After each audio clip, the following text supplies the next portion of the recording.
Okay, it's just Talmage and welcome to my channel. As you guys can see, I apologize for the technical difficulties earlier.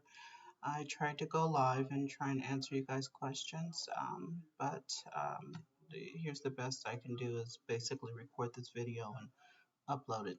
So in terms of the SBA, if you are still waiting on a response from the SBA, the only thing I can suggest is that you guys have patience.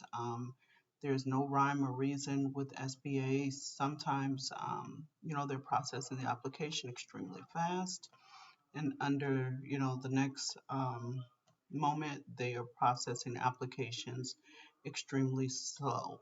So I'm not an SBA representative. I don't work for SBA. So in terms of if we have submitted your application on your behalf for you, and you are still waiting for an update, if you guys could contact SBA, that would be awesome because I can't give you a status update. I get tons of text messages and calls asking for an update to SBA or you guys, letting me know you haven't been approved yet. Okay.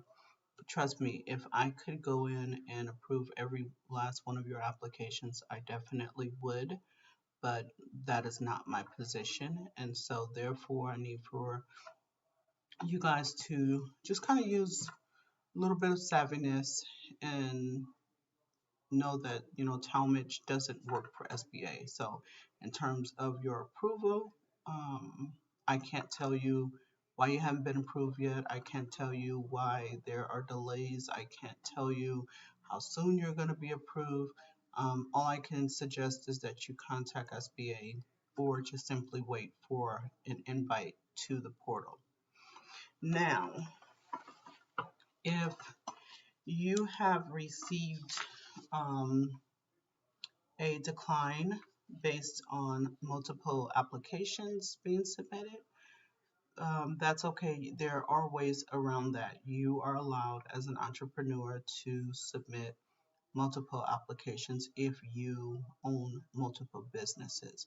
You just have to allow one application to process first and then submit the second. You can't submit two applications for two separate businesses at the same time, or else you'll receive the multiple decline decision.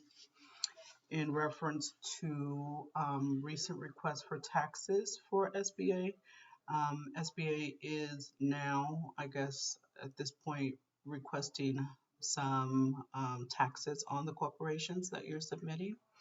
If you do not have taxes and have not filed taxes, I know that SBA has accepted some extensions. So if you have a CPA that can get an extension for you, I'm going to suggest that you get an extension and submit that, and then later on go ahead and file your taxes for your company.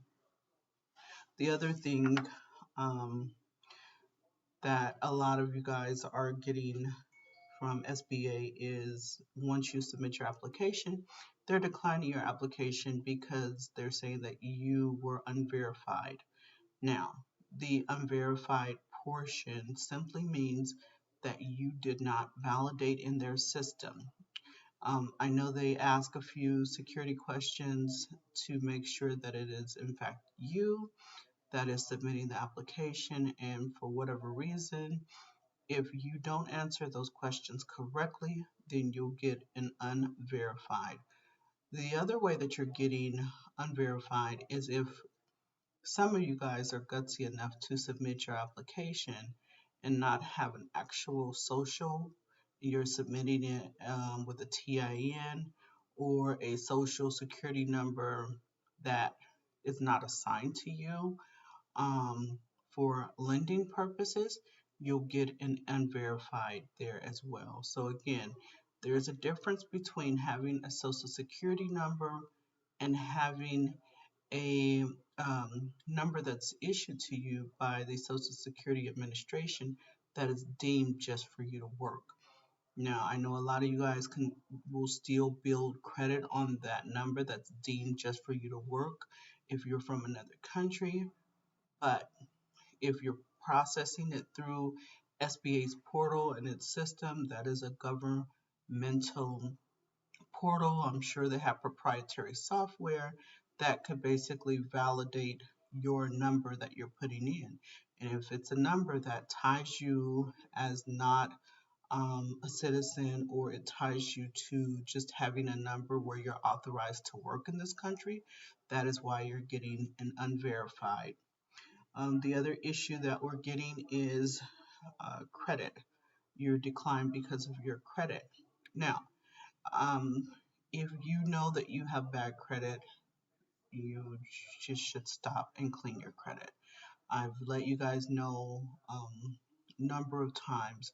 If your personal credit is not right, or you don't have extremely high income or assets that you can show on behalf of your business, business credit is not going to work for you.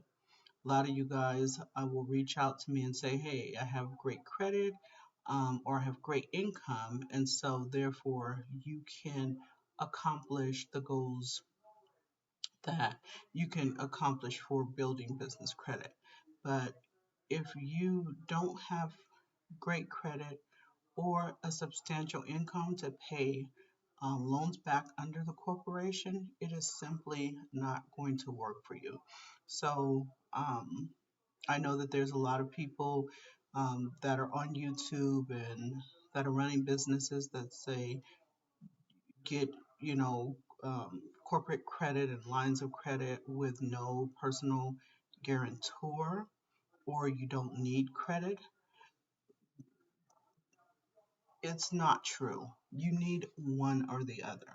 You either need to have great credit and you can be the personal guarantor on a corporation that is not established, or you need the other. You need a corporation that is well established, that has its own income, and then you can get lines of credit and things of that nature.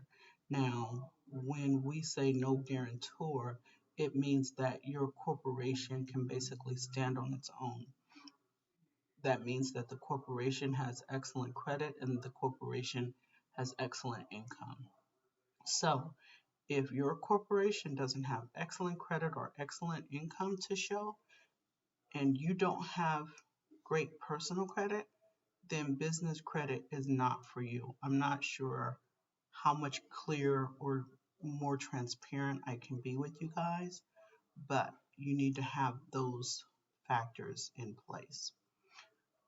So if you have gotten declined for credit reasons, again, I would suggest that you take the time out and clean your credit.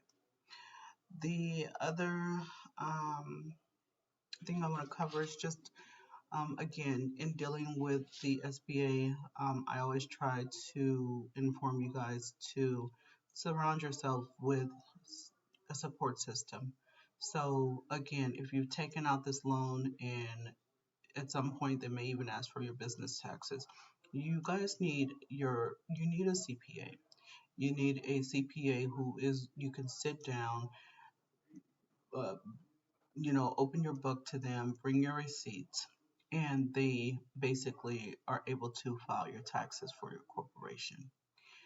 If that you have not aligned yourself with a tax preparer or CPA who can do that on behalf of your business, I would suggest that you get that going. The other thing that we want to cover is, again, a lot of you guys are getting the loan from SBA, the loan, the Paycheck Protection Program, and you guys are utilizing that money for personal things. Again, if an audit takes place, you are going to need to show that you're allocating those funds for business purposes. So I would highly suggest that you guys use the funds for business purposes and not lavish vehicles and jewelry and other things that the funds are being spent on, if that is your case.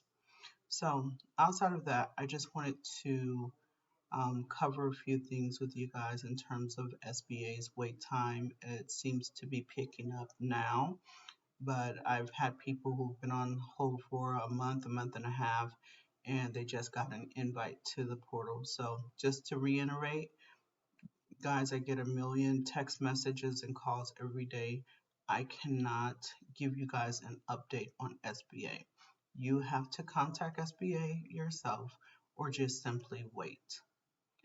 Um, Outside of that, if you like my channel, please share it, like and subscribe, and make sure that you get out and vote to support Black Lives Matter, and have a wonderful day.